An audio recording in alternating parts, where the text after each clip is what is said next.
بيريز وانا وانت والناس اللي بتتفرج على الفيديو واللي حتى ما بيتفرجش عارف ان مورينيو خلاص عدى البيك بتاعه في التدريب. يعني خلاص الناس عارفه ان مورينيو دلوقتي ما بقاش هو مورينيو بتاع من 10 15 سنه فاتوا.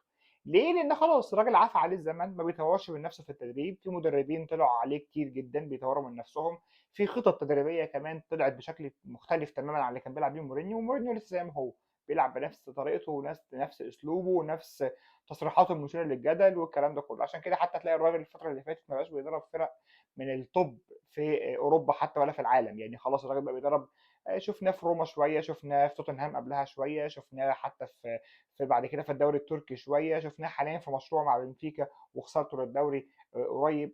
فالراجل ما بقاش يدرب فرق توب قوي يعني. فالراجل تمام ما عندوش مشكله، حتى ما راحش السعوديه، الراجل على طول موجود في اوروبا في فرق حتى ممكن تكون اللي هي عندها إرث شوية زي روما، زي مثلا بنفيكا، زي حتى في الدوري التركي شفناه. ولكن مش فرق توب، هي فرق عندها جماهيرية كبيرة وعايزين مثلا مدرب بحجم مورينيو يكون بيدرب الفرقة في يوم من الأيام.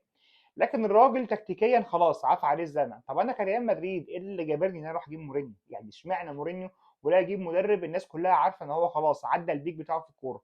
اول حاجه ان خلاص بيريز مش عايز مشاريع تاني، مش عايز تشابي الونسو تاني، مش عايز اعمل حتى مع اربيلو مشروع مدرب شايب واقعد اجرب في الفرقه تاني.